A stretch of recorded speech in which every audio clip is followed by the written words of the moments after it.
Bab 312. Inikah cara keluarga kalian bermain? Bayar. Sander Y heran, uang apa? Sander Y menarik tangan tanpa sadar, dia ngeri karena tangan kanan dia nggak bisa bergerak. Kekuatan pria ini mengerikan. Pria itu menatap, bayar. Cepat.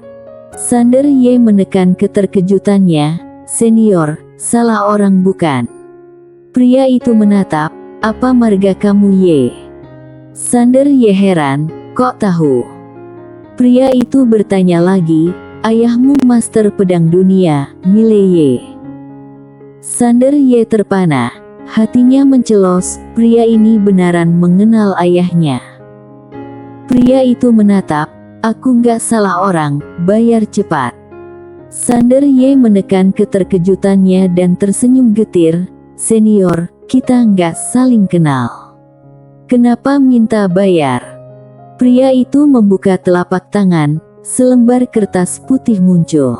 Sander Y membaca dan terpana, aku pinjam harta yang dalam jumlah tak terbatas di sini, anakku yang bayar. Anakku yang bayar. Sander Y bertanya, ayahku yang tulis.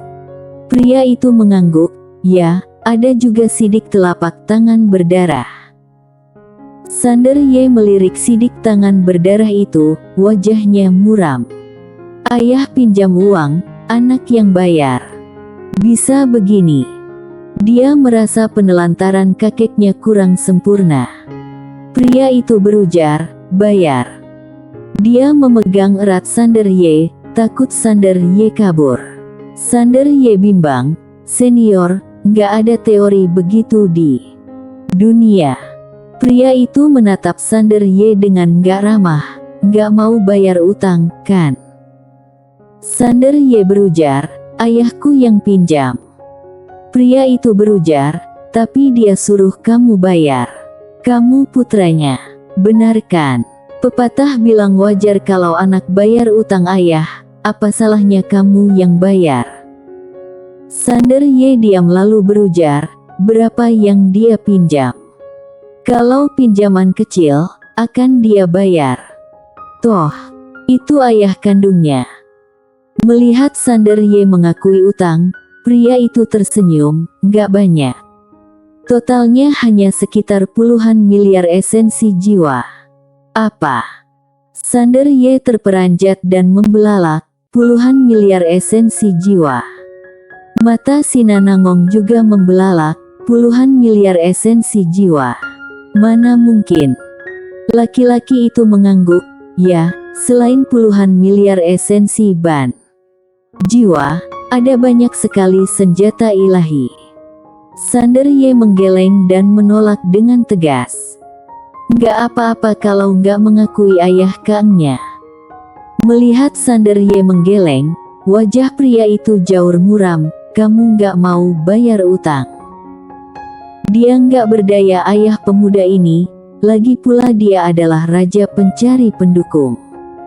Tapi berbeda dengan pemuda ini yang masih muda, dia punya 10.000 cara untuk menanganinya, kalau nggak berhasil, merampok juga boleh-boleh saja.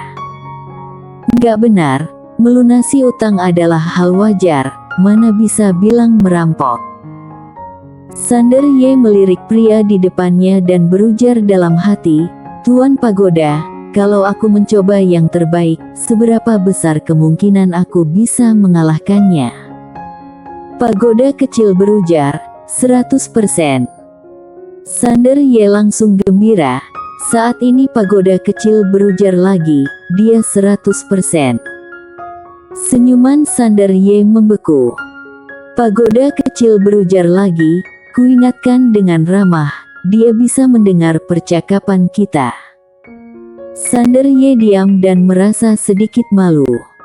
Pria itu menatap Sander Y, aku juga orang yang berakal sehat. Ayahmu mengambil secara paksa dariku waktu itu, dia meminjam harta dan esensi jiwa yang dalam jumlah tak terbatas dariku. Dia juga menulis surat pinjaman dan bilang putranya akan melunasinya. Karena kamu adalah putranya, wajar kalau kamu bertanggung jawab untuk lunasi. Punya utang harus dibayar, itu wajar, nggak masalah, kan? Sander Ye berpikir lalu berujar, "Senior, kenapa kamu nggak tagih ayahku?" Pria itu menatap Sander Ye dan berujar dalam hati, "Kalau aku bisa mengalahkan ayahmu, apa aku perlu cari kamu?" Tentu saja dia nggak akan bilang. Dia, Dewa Yu, mau punya harga diri. Pria itu berujar, "Dio itu tertera akan dibayar anak, jadi tentu saja aku cari kamu. Kenapa harus cari ayahmu?" Sander Ye tersenyum, "Senior benar, bayar utang adalah hal yang wajar. Uang yang dipinjam oleh keluarga yang akan dilunasi oleh keluarga yang..." Mendengar perubahan sikap Sander Ye yang mendadak, pria itu terkejut. Dia diam-diam waspada, dia harus lebih berhati-hati ketika menghadapi keturunan raja pencari dukungan. Sander Ye berujar lagi, "Aku nggak punya uang sekarang." Pria itu mengernyit. Sander Ye berujar lagi, "Tentu saja, keluarga yang nggak akan memungkiri utang. Bagaimana kalau begini? Aku akan menulis surat utang lagi untuk kamu. Aku nggak mampu bayar utang ayahku, jadi aku akan minta anakku yang bayar." Pagoda kecil. Pria itu menatap Sander Ye, "Di mana anakmu?" Sander Ye bimbang, lalu berujar, "Belum lahir." Lancang. Pria itu sangat geram. Dia teringat kejadian itu bertahun-tahun yang lalu. Memikirkan adegan itu, dia jadi geram. Babrakan kata Reludia Kalrat Derif mati. Kalian memang ayah dan anak, trik yang sama. Ayah yang pinjam uang, suruh anaknya bayar, anaknya nggak sanggup bayar, suruh cucunya bayar. Permainkan aku. Saat dia geram, aura dia mengejutkan bumi dan membuat dunia jadi ilusi, karena nggak sanggup menahannya. Sander Ye terkejut. Kekuatan senior ini mengeri. Agung pun tertinggal jauh. Ayahnya licik sekali, dia yang meminjam uang, tapi anaknya yang bayar. Kaisar. Aksi nggak manusiawi begini pun bisa dilakukan. Keterlaluan. Pria itu menatap Sander Ye, "Jangan buang waktu. Aku tahu keluarga yang kaya, jadi kamu pasti kaya. Kalau kamu bayar, aku akan segera pergi dan nggak berulah. Bagaimana?" Sander Ye sedikit nggak daya, "Senior, aku beneran nggak mampu bayar." Pria itu berujar dengan dingin, "Kamu yang ambil keputusan di Paviliun Xianbao sekarang, kan?" Sander Ye nggak mengatakan apa-apa. Orang ini ternyata tahu tentang Paviliun Xianbao. Pria itu berujar lagi, "Paviliun Xianbao sekaya negara, mana mungkin nggak mampu bayar." Sander Ye mengembus napas, "Senior, kalau kamu mewajibkanku bayar, itu bukan nggak mungkin. Lagi pula, membayar utang adalah hal yang wajar." Dia mengganti topik pembicaraan dan berujar, "Senior, semua uang yang kumiliki sekarang disegel. Kalau kamu bisa bantu aku buka segel ini, semua uang yang kumiliki akan kuberikan." Mendengar perkataan Sander Ye, pagoda kecil tertawa. Bocah ini mulai memainkan trik kotor. Kalau itu adalah segel orang lain, orang itu benaran bisa memecahkannya. Toh, dia adalah master langka yang tiada taraf puluhan juta tahun yang lalu. Belum lagi dia hidup begitu lama, kekuatan dia saat ini pasti semakin mengerikan.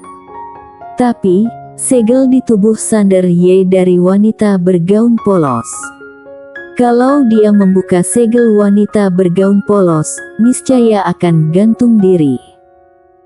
Mendengar perkataan Sander Ye, pria itu mengernyit, "Apa ada segel di tubuhmu?" Sander Ye mengangguk, "Ada." Pria itu meletakkan tangan kanan di bahu Sander Ye. Detik berikutnya, dia terpana karena Sander Ye nggak berbohong. Memang ada segel di tubuh Sander Ye. Sander Ye berujar lagi, "Senior, orang yang meninggalkan segel ini sangat kuat." "Kamu?" Pria itu terkekeh meremehkan, "Kuat." Sander Ye mengangguk dan berujar, "Ya." Pria itu tersenyum, "Kalau begitu, tahukah kamu seberapa kuat aku?" Sander Ye berkedip, "Seberapa kuat?" Pria itu tertawa, "Saat ayahmu ada di hadapanku, aku bisa menghancurkannya dengan satu tangan." Sander Ye diam. Dia tentu saja nggak percaya. "Kalau kamu bisa membunuh dia dengan satu tangan, kamu nggak akan dipinjam ayahku begitu banyak uang." B. Seolah tahu apa yang dipikirkan Sander Ye, pria itu terkekeh, "Kamu nggak percaya?" Sander Ye mengangguk. Pria itu berujar, "Pada masa itu, yang paling hebat dari ayahmu bukanlah kekuatan dia sendiri, tapi..." Sesudah berbicara, dia berhenti dan menggeleng, "Lupakan saja. Nggak ada gunanya katakan sekarang. Aku akan bantu kamu buka segelnya, dan kamu kembalikan hartaku. Kita nggak berutang satu sama lain." Sander Ye mengangguk, "Baik, tapi segel ini sangat kuat, senior." Pria itu tertawa, "Kamu nggak tahu kekuatanku." Saat berbicara, dia menepuk bahu Sander Ye dengan tangan kanan, kekuatan mengerikan pun melonjak ke tubuh dia. Buka segel dengan paksa. Dia tentu saja merendahkan segel di tubuh kulitafor pedang muda ini. Di dunia ini, ada orang yang bisa mengalahkan Dewa Yu, tapi bisa dihitung dengan jari satu tangan. Dengan kata lain, kalau beberapa pedang itu tidak terhunus, Dewa Yu bisa sepenuhnya merajalela dan tak terkalahkan.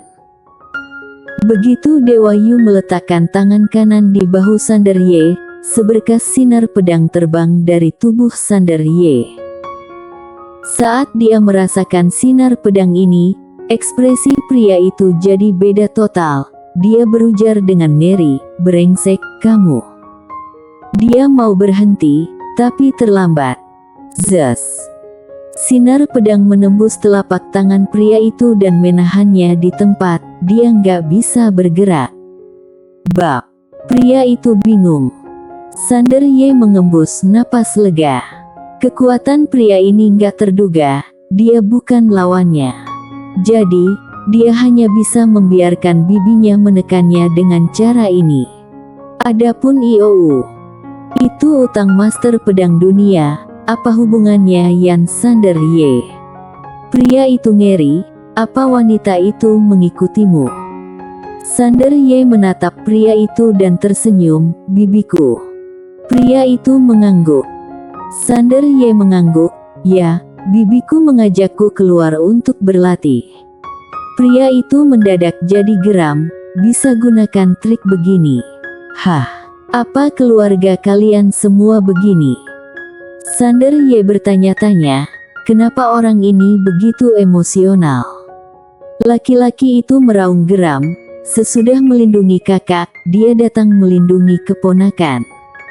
Keluarga kalian bermain begini, bagaimana orang lain bisa bermain?